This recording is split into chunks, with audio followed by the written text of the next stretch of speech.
Welcome back viewers in the course. Now in this lecture I want to quickly talk about types of searches before going deep into SEO.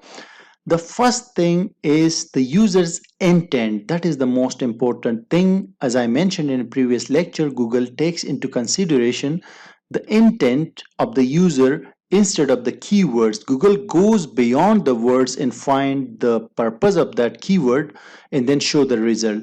Now there are three types of very common searches. The first one is local searches, where the user wants to visit a place or visit a business. That is also called navigational search queries. The second one is informational searches, which means like the user wants information about a place, a person, or about something. The last one is transactional searches, which means the user wants to buy something or they're in the mood of shopping basically.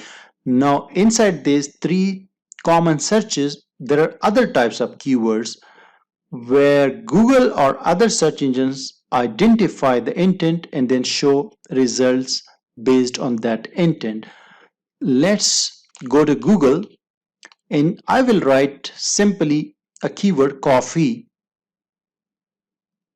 When I write coffee, Google is showing me the map in a local page with 3 restaurants near me. I have not written coffee near me. I have just written coffee and that's it. Now if I write coffee near me, Google will show me a similar or same result. You can see the same page and the list of the restaurants.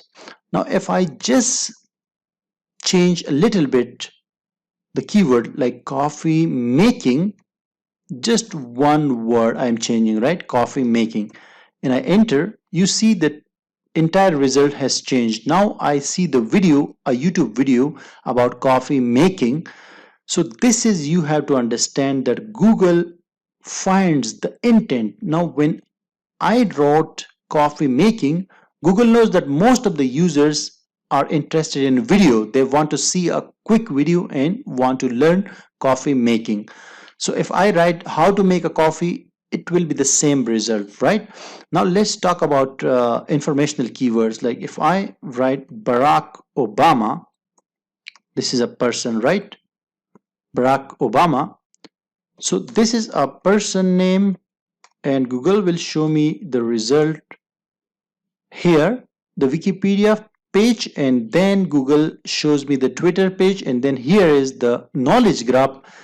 This is a Google database. From there Google actually shows this information like the Wikipedia page and other information about that person or place, right? So this is a kind of information, like sometimes you want to write how to do this and how to do that. Google has to find the intent and then based on that they show you an article or a video or whatever they think is the best for you, right? For transactional keywords, like for shopping, if I write like best bike under 500 US dollar. So this is basically something like you can say a transactional, because when I say best bike under 500 bucks or $500, that means I'm looking for a bike under $500 and I want to buy that. So Google is now showing me websites with reviews. You can see different reviews. And if I write another keyword which will be transactional keyword, like for example, let's say Canon M50 is a camera, price, if I write this keyword,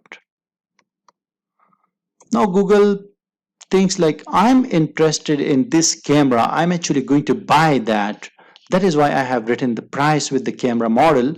So Google is showing me now e-commerce websites like Amazon.com, BestBuy.com, Canon.com, and all the websites are basically e-commerce websites where I just can go and buy the camera. So this is a very, very basic example of types of keywords and how Google goes beyond the words and find the best possible results to show to the users.